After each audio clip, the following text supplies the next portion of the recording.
안녕하세요. 여동생이라면 껌뻑 죽는 남자와 결혼해서 애까지 빼앗길 뻔했네요. 저는 결혼한 지 3년차 30대 주부예요. 남편과 저는 요리교실에서 만났어요. 남편은 요리 강사였고 저는 수강생이었지요. 수강생들을 대하는 상냥하고 자상한 남편에게 반한 제가 먼저 사귀자고 문자를 보냈고 그렇게 우리는 연인이 되었지요. 경제적으로 여유 있는 집안에서 외동으로 자란 저는 어느 하나 부족함 없이 누리며 자랐어요. 하지만 형제나 자매가 있는 친구들은 많이 부럽더라고요. 특히 언니나 오빠가 있는 친구들 말이죠. 한 번은 제가 초등학교 4학년 때였어요. 전학 온 지 얼마 안 돼서 아는 사람도 별로 없었는데 같은 반 친구 한 명이 저를 처음부터 굉장히 싫어하더라고요. 지금도 왜 그랬는지 이유를 모르겠네요. 아무튼 결국 하루는 교실에서 그 여자애와 제가 시비가 붙었는데 그 이야기를 들은 그 여자애의 오빠가 바로 저를 찾으러 교실로 왔더라고요. 부럽기도 하고 무섭기도 했던 그 마음이 지금도 생생하게 느껴지네요. 나에게도 나를 지켜주기 위해 발벗고 나서주는 오빠가 있으면 좋겠다는 생각을 했어요. 사춘기에 들어서는 부모님에게는 털어놓을 수 없는 이야기를 들어줄 언니가 있다면 참 좋았을 텐데라는 상상을 줄고 됐네요. 저와는 달리 남편은 경제적으로 힘들게 살았다고 하더라고요. 불의의 사고로 아버지가 일찍 돌아가셨기 때문에 어머니는 늘 돈 버느라 바쁘셨대요. 그래서 남편은 10대 시절부터 어떻게든 가족에게 보탬이 되고자 노력하며 살았다고 하더라고요.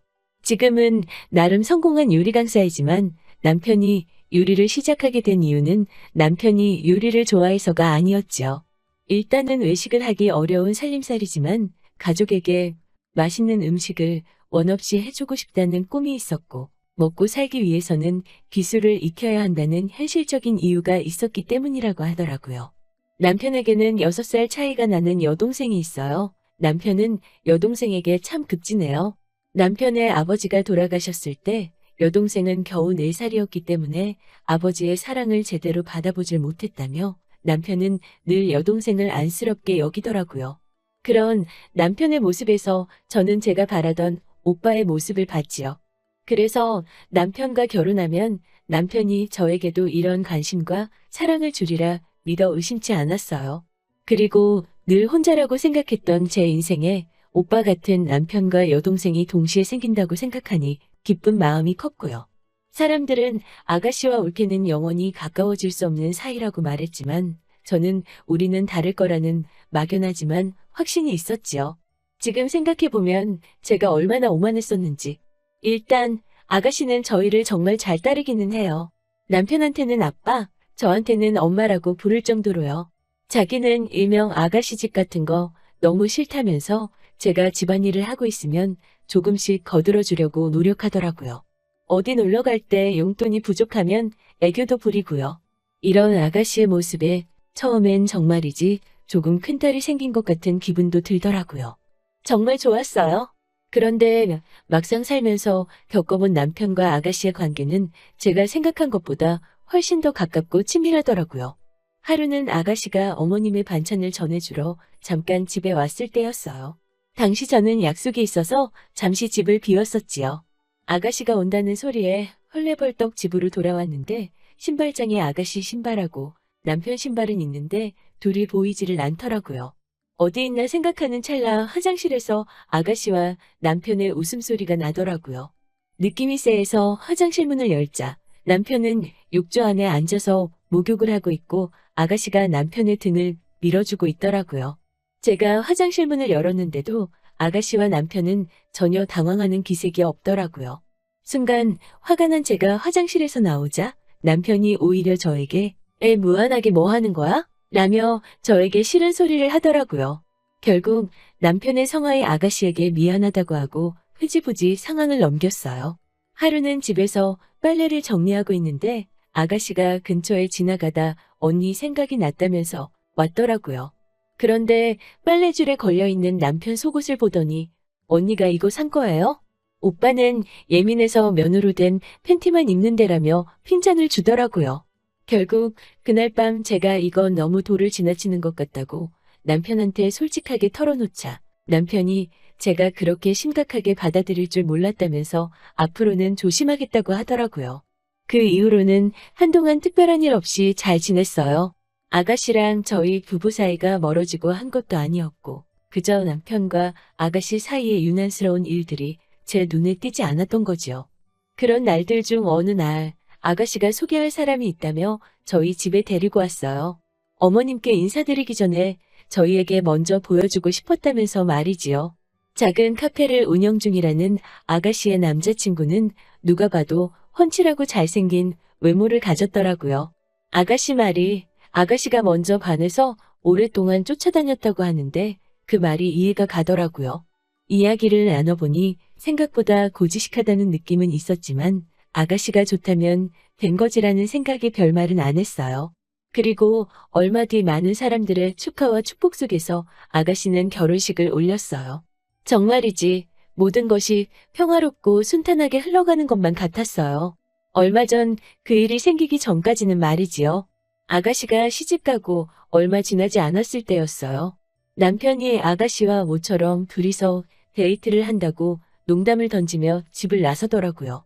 제가 남편과 연애할 때부터 아가씨는 걱정이나 고민거리는 오빠인 제 남편과 단둘이 이야기를 하는 편이었기 때문에 저도 그러라 했지요. 그런데 그날 밤 현관을 들어오는 남편의 표정이 영 어둡더라고요. 제가 걱정스러워서 무슨 일이냐고 몇 번을 물었지만 남편은 말하기를 꺼려 하더라고요. 저도 더 이상 캐묻지 않았고요. 그 후로 며칠 뒤 남편이 저에게 아기를 갖자고 하더라고요. 조금 놀랐지요. 그도 그럴 것이 남편은 사실 아기를 좋아하지 않거든요. 그래서 결혼한 지 얼마 되지 않았을 때 제가 아기를 갖자고 할 때는 아직 우리가 아이를 가질 상황이 안 되니 시간이 지난 뒤에 자리 좀 잡으면 갖자라는 말로 완곡하게 거절당하곤 했거든요. 얼떨떨한 상황에서 이튿날이 되자 이제 어머님까지 나서서 갑자기 아기는 언제 가질 예정이냐고 물어보시더라고요. 막연하게 딸까지 시집 가니까 적적하신가 보다 라는 생각이 들더라고요. 그리곤 그날 점심 무렵 어머님이 집에 오셨어요. 반찬 좀 주러 왔다는 어머님 손에는 웬 한약이 들려있더라고요. 남편 주려고 가져오셨나 생각했는데 어머님은 저 주려고 지어오셨다면서 몸이 따뜻해지고 순환이 잘 되는 약이니 오늘부터 잊지 말고 하루에 2포씩 꼭 마시라고 신신당부를 하시더라고요. 그리고 2달이 지났을 무렵 아무리 기다려도 생리가 시작되질 않아서 걱정스러운 마음이 들더라고요. 처음에는 회사 생활 때문에 내가 스트레스를 많이 받아서 그런가라는 생각도 들었지만 한편으로는 혹시나 하는 마음이 들어서 남편에게는 알리지 않고 임신 테스트를 해봤지요. 그런데 세상에 2줄이 나오더라고요. 곧바로 남편에게 전화해 이 소식을 알렸어요. 꽃다발과 케이크를 사들고 퇴근한 남편은 제 손을 꼭 잡고 정말 고맙고 미안하다고 하더라고요. 뭐가 미안한지는 알 수 없었지만 말이죠. 제 임신 소식을 알게 되신 어머님은 저를 몹시도 칭찬하시면서 극진하게 저를 대우해 주셨어요.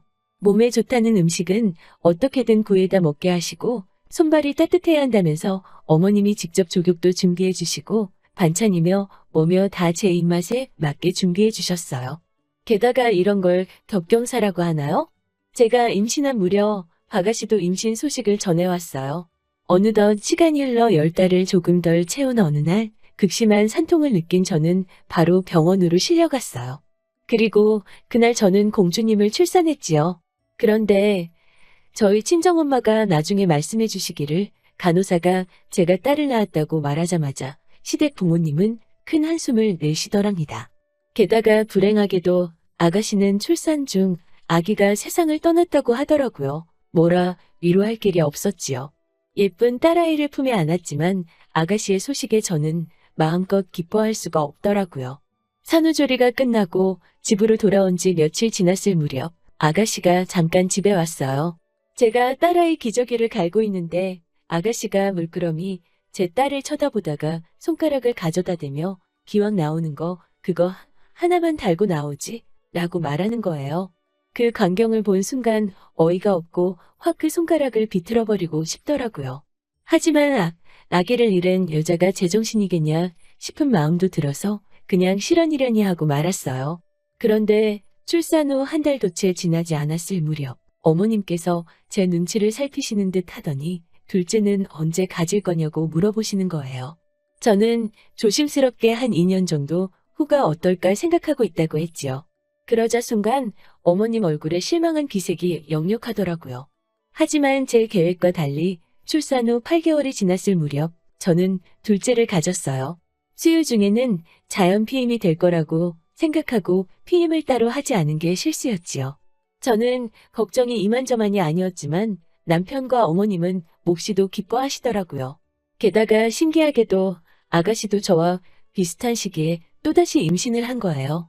하루가 멀다 하고 저를 챙기기 위해 찾아오시는 어머님께 저는 괜찮으니 아가씨를 돌보시라고 했지만 왠지 모를 표정으로 너가 잘해야 걔도 편해진다는 알 수 없는 말씀만 하시더라고요.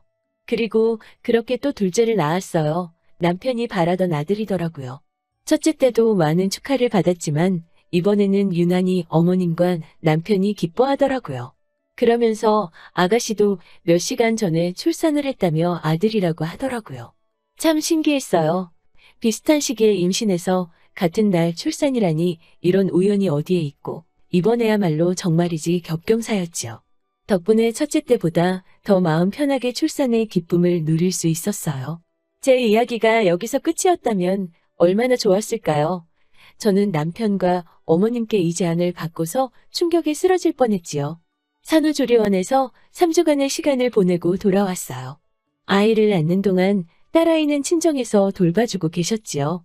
저녁 식사를 마치고 거실에 모여 앉았는데 갑자기 남편과 어머님은 저에게 할 말이 있다며 꼭 들어줬으면 좋겠다고 이야기를 시작하더라고요. 저는 무슨 이야기인데 그러시냐고 말씀해 보시라고 하였지요. 남편은 저에게 머뭇거리면서도 용건만 얘기하겠다 하더라고요. 상상조차 할 수 없었던 충격적인 남편의 부탁은 바로 제 아들을 아가씨에게 주자는 거예요. 어머님, 그게 무슨 소리세요? 누구를 누구한테 줘요? 아니, 애가 물건도 아니고 뭘 주고 말고를 해요? 그리고 아가씨도 아들 낳았다고 하셨잖아요. 라고 하자 너가 낳았으니까 너가 주면 걔 아들 아니겠니?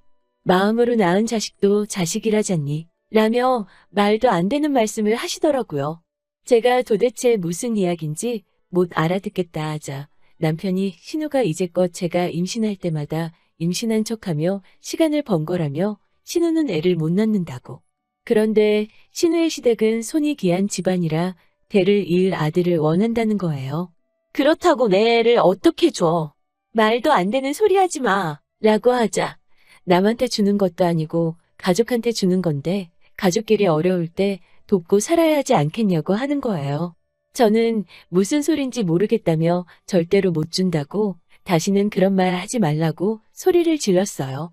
그러자 남편이 그럼 내 동생 그 집에서 쫓겨난다고 어린아이처럼 엉엉 울면서 바닥을 구르는데 그 꼴을 봐줄 수가 없더라고요.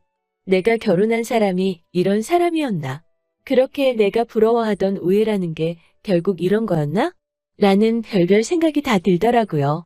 저는 아니 그러면 차라리 돈 주고 대리모를 쓰지 굳이 왜 내 애를 탐내냐고 물었지요. 그러자 남편 말이 여동생이 피 한 방울 안 섞인 남은 싫고 그래도 오빠의 자식이면 자기랑도 피가 섞였으니까 받아들이기 쉬울 것 같다고 하더라는 거예요.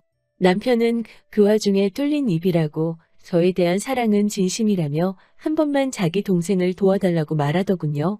그 말을 정말로 믿고 싶었어요. 하지만 저에 대한 남편의 사랑이 진심일지라도 동생에 대한 사랑보다는 못하다는 걸 뼈저리게 느낀 저로서는 더 이상 그런 개소리를 듣고 있을 이유가 없었지요. 첫째는 제가 산후조리하는 동안 친정에서 봐주고 있었기 때문에 저는 도망치듯 둘째 아들만 안고서는 혹시 쫓아올까봐 떨리는 마음을 애써 감추고 뒤도 안 돌아보고 친정으로 왔지요. 3일째 되던 날 어머님께서 연락을 해오셨지요. 이렇다 저렇다 말씀을 오래 하셨지만 결론은 아기를 달라는 사정이었어요. 저는 도저히 안 되겠구나 싶어서 이혼 서류를 작성해 남편에게 보냈지요. 아버지로서의 책임을 유기한 죄를 묻겠다고 했어요. 변호사 말로는 위자료랑 양육비랑 양육권 다 받을 수 있을 거라고 하더라고요. 소송은 시작했지만 그럼에도 불구하고 계속해서 왠지 억울한 생각이 들더라고요. 하지만 제가 할 수 있는 게 많이 없었어요. 결국 애들의 아빠이고 가진 것도 없는 집인 건 누구보다 제가 잘 아니깐요. 그런데 정말 인생은 알 수가 없어요. 인과응보라는 말처럼 사람은 착하게 살아야 해요. 얼마 전 우연히 아가씨의 소식을 듣게 되었어요. 그렇게 지키려고 하던 아가씨의 결혼 생활은 결국 파토가 나고 말았지요. 아가씨가 임신한 척 한 걸 들킬까봐 그동안 아주버님이랑 잠자리하는 걸 피했나 봐요. 넘치는 힘과 욕구를 주체하지 못한 아주버님이 결국 홧김에 몇 번 다른 여자를 안았는데 그 여자가 떡하니 아들을 낳았다고 하더라고요. 손이 귀한 집이라 비록 여자는 마음에 안 들어도 손주를 버리지를 못한 거지요. 그런데 아주버님의 상간녀가 자기는 처분 안 한다면서 배째라는 식으로 버텼나 봐요. 결국 아가씨 시댁에서 이혼하라고 하도 몰아붙여서 결국 맨몸으로 쫓겨나듯 강제 이혼을 당할 판인가 봐요. 칠거지 악이라나 뭐라나요. 뭐 이제 저랑은 상관없는 이야기지요. 저는 이제 자식들 데리고 새 인생을 시작해 보려고 해요. 비록 오빠도 언니도 없지만 저에게는 사랑하는 친정부모님과 누구보다도 소중한 아이들이 있으니까 더는 외롭지 않아요. 들어주셔서 정말 감사드려요. 좋은 하루 되시고요. 감사합니다.